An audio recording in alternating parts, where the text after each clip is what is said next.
Hamjambo wanafunzi, karibu katika kipindi cha Kiswahili. Jana tuliangazia kuhusu usemi halisi na usemi wa taarifa, na tuliangazia kuhusu mambo mbalimbali, na tuliandika kanuni ambazo utakazofuata wakati unataka kugeuza sentensi kutoka usemi halisi hadi usemi wa taarifa. Kuna mambo mbalimbali, kanuni nyingi sana ambazo nilikuandikia, na natumai ya kwamba kila mwanafunzi ameweza kuelewa usemi halisi na usemi wa taarifa. Kwa hivyo leo tunaangazia kuhusu ushairi. Shairi ni mtungo wa kisanaa wenye mpangilio maalum na lugha, na hutumia lugha ya mkato katika usemi, maandishi au wimbo. Shairi ni mtungo wa kisanaa wenye mpangilio maalum ambao unatumia lugha ya mkato katika usemi, maandishi au wimbo. Vile vile kuna aina au bahari za mashairi. Kumbuka kwamba kuna aina mbalimbali au bahari za mshairi. Aina za mshairi: kuna tathmina, shairi lenye mchororo mmoja. Shairi lenye mchororo mmoja huitwa tathmina.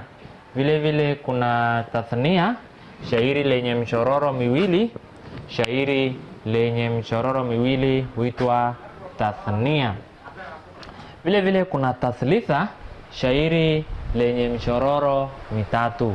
Nakumbuka kwamba mchororo ni mstari katika shairi. Tathlitha, shairi lenye mchororo mitatu. Tarbia, shairi lenye mchororo minne, pia huitwa unne,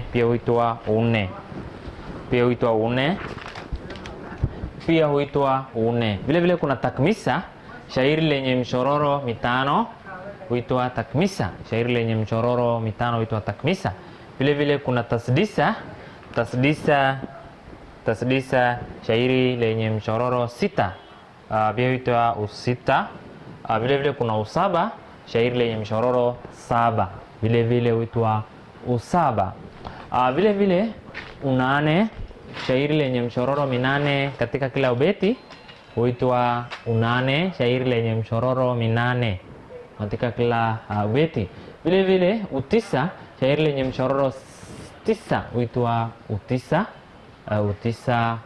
Shairi vile vile kuna ukumi, shairi lenye mchororo kumi huitwa ukumi. Vile vile kuna shairi lingine inaitwa utenzi. Utenzi ni shairi lenye mchororo mifupi. Shairi lenye mchororo mifupi, aghlabu kila mchororo huwa na kipande kimoja tu chenye mizani. Aghlabu kila mchororo huwa na mizani. Kumbuka kwamba utungo mrefu wa shairi unaelezea historia au kisa fulani. Na kumbuka ya kwamba shairi hii hauna vina vya kati kwenye mchororo, bali kila ubeti una vina vya namna moja katika mstari yake, isipokuwa mstari wa mwisho wa shairi. Kwa hivyo tunasema utenzi ni shairi lenye mchororo mifupi. Aghlabu kila mchororo huwa na kipande kimoja tu chenye mizani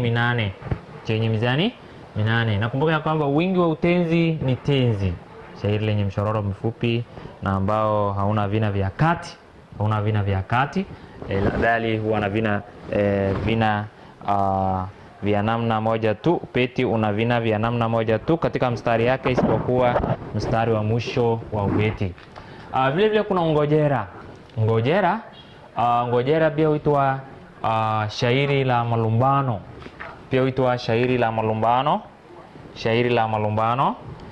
Ngojera ni shairi la kujibizana baina ya watu wawili au zaidi kuhusu jambo fulani. Ngojera, shairi la majibizano, ni shairi lolote la majibizano ambao huimba kuhusu jambo fulani. Watu wawili wanajibizana kuhusu jambo fulani. Vile vile kuna vipengele muhimu vya shairi. Vipengele muhimu vya shairi. Kumbuka kwamba kuna ubeti. Ubeti ni kifungu cha maneno katika shairi. Ubeti ni kifungu cha maneno katika shairi. Kifungu cha maneno katika shairi. Kumbuka kwamba mchororo mingi huunda ubeti. Ndio tunasema ubeti ni kifungu kimoja cha maneno katika shairi. Vile vile kuna mchororo.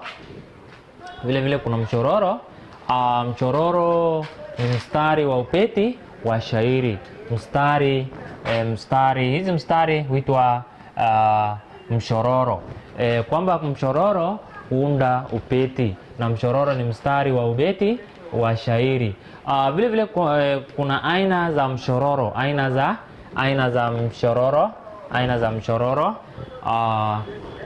Kuna aina za mchororo. Kuna mwanzo. Mchororo wa kwanza katika ubeti huitwa mwanzo. Kwamba hii ni mwanzo. Mchororo wa kwanza huitwa mwanzo. Vile vile kuna mloto. Mloto ni mchororo wa pili. Mloto ni mchororo wa pili katika ubeti. Vile vile kuna mleo. Mleo ni mchororo wa tatu katika ubeti. Vile vile kuna kituo. Kuna kituo.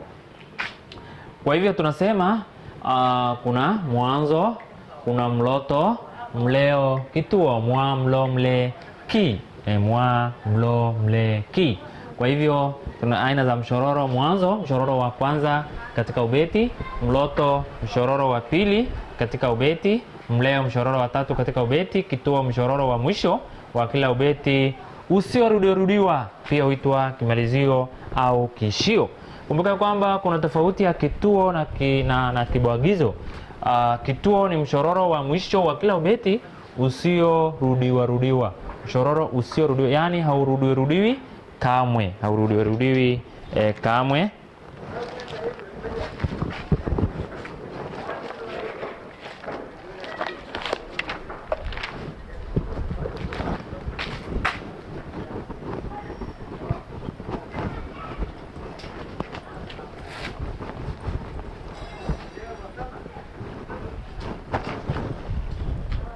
Haurudiwi kamwe. Vile vile kuna vipande vya shairi. Kuna vipande vya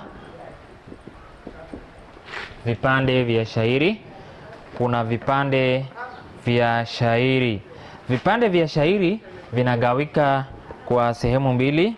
Vipande vya shairi vinagawika katika sehemu mbili. Kumbuka kwamba kuna kipande cha kwanza. Kumbuka kwamba shairi mashairi yana vipande vinne. Kipande cha kwanza huitwa ukwapi. Vile vile kuna utao na vile vile kuna mwandamizi.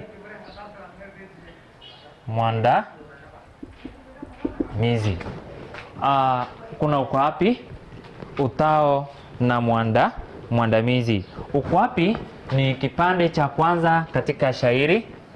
Ukwapi ni kipande cha kwanza katika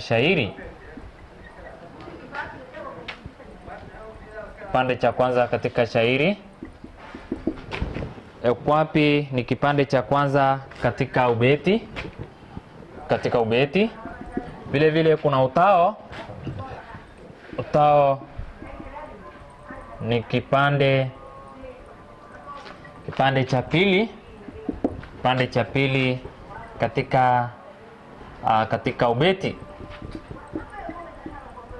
Katika ubeti. Utao. Vile vile kuna mwandamizi. Mwandamizi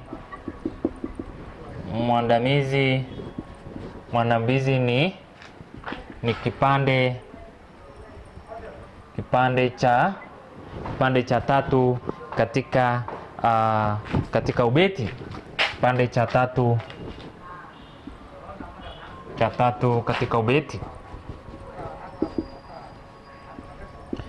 katika ubeti. Kwa hivyo vipande vya shairi ni vya aina tatu. Kuna ukwapi, utao na mwandamizi. Kwa hivyo tunasema ukwapi ni kipande cha kwanza katika ubeti, utao ni kipande cha pili katika ubeti, vile vile mwandamizi kipande cha tatu katika ubeti. Vile vile kuna kina. Wingi ni vina. Je, kina ni nini? Kina ni silabi za namna moja au zinazofanana. Ni silabi za namna moja, au zinazofanana, silabi za namna moja au zinazofanana ambazo hutokea mwishoni mwa kila kipande. Ambazo hutokea mwishoni mwa kila kipande. Kumbuka ya kwamba kuna vina vya kati na kuna vina vya mwisho. Kuna vina vya kati na vina vya mwisho. Kuna vina vya kati na vina vya mwisho. Vina ni silabi zinazofanana au silabi za namna moja. Kumbuka ya kwamba mashairi yana vipande vinne. Vingine nimekuwa na 3. Pengine hii ni mba.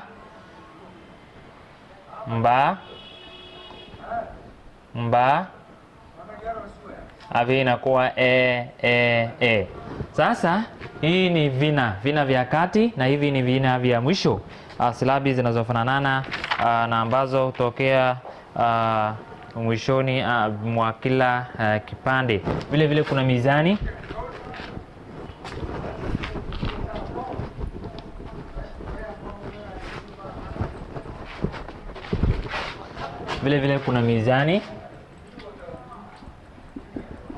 Je, mizani nini? Mizani idadi ya silabi katika mshororo. Mizani ni idadi ya silabi katika mshororo. Idadi ya silabi katika mshororo. Idadi ya silabi katika mshororo. Kila mshororo una mizani 16. Kila mshororo, ubeti moja una mizani 16, alafu kila mshororo una mizani 8. Kwa hivyo kwa jumla kila ubeti, shairi zima linakuwa mizani, ubeti moja una mizani 4. Ubeti 4 una kwamba tarbia, shairi hili lina mshororo 4, alafu kila ubeti moja una mizani 16, alafu kila mshororo una mizani. Kwa hivyo kwa jumla unakuwa na mizani 64. Kwa hivyo vile vile mwanzo nimeongea kibwagizo. Kuna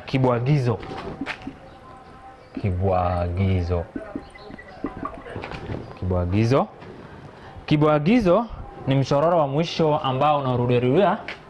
Ni mshororo wa mwisho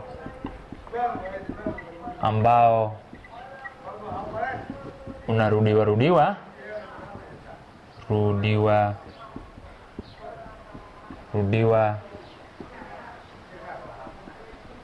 katika kila ubeti. Kibwagizo, mshororo unarudiwa katika mshororo wa mwisho unarudiwa katika kule beti, hasa katika shairi la tarbia. Pia huitwa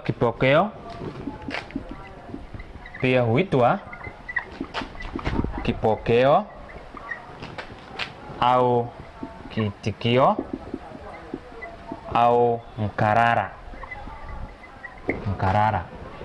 Shairi wa mshororo wa mwisho ambao unarudiwa katika kila beti pia huitwa kiitikio, mkarara, kipokeo,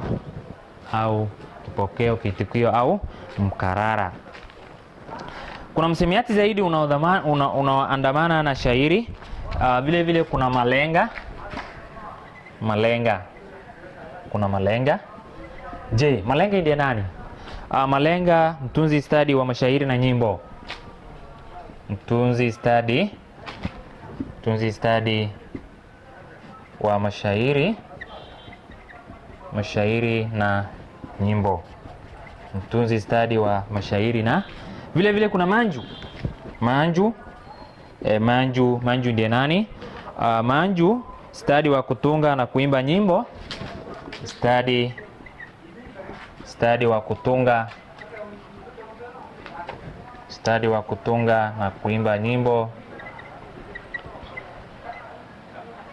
Stadi wa kutunga na kuimba nyimbo katika ngoma.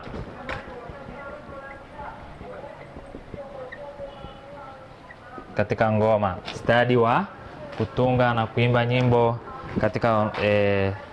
katika ngoma huitwa manju. Vile vile kuna mngani, mtu anayeimba mashairi. Mngani mtu anayeimba mashairi huitwa mngani.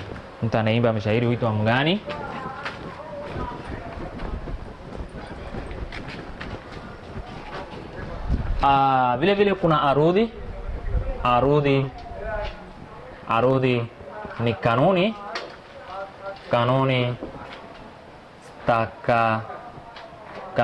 zitakazofuatwa katika uandishi wa shairi.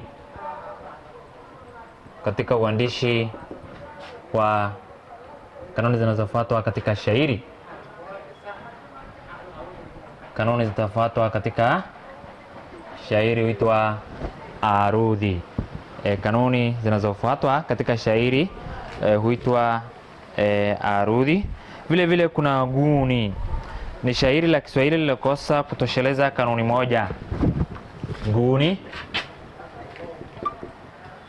shairi lisilofuata kanuni za shairi. Shairi lisilofuata kanuni za shairi huitwa shairi guni. Kwa hayo sasa nataka kuwapa swali la insha, kwani leo ni siku ya Ijumaa na unafaa kuandika insha. Andika insha itakayoanza hivi.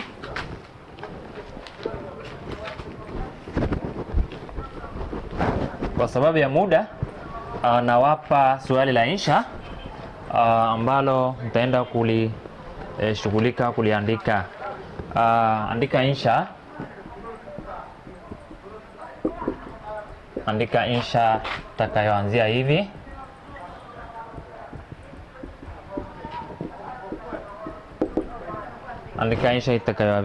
hivi.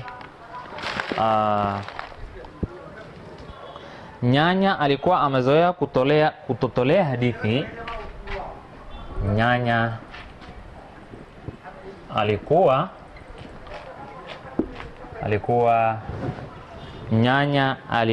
amezoea kututolea hadithi.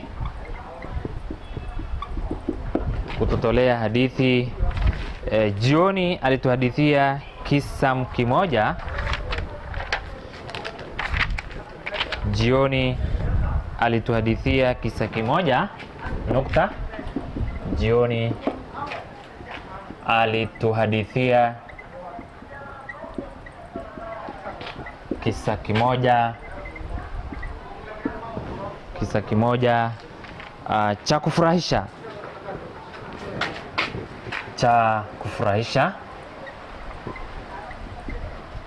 kufurahisha. Kwa hivyo alianza hivi.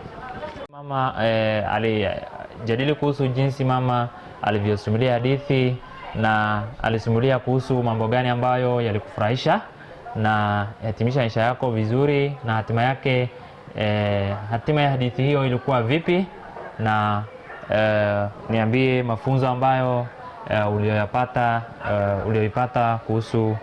uliyoyapata kuhusu hadithi hiyo. Kwa hayo nawatakia siku njema, asanteni.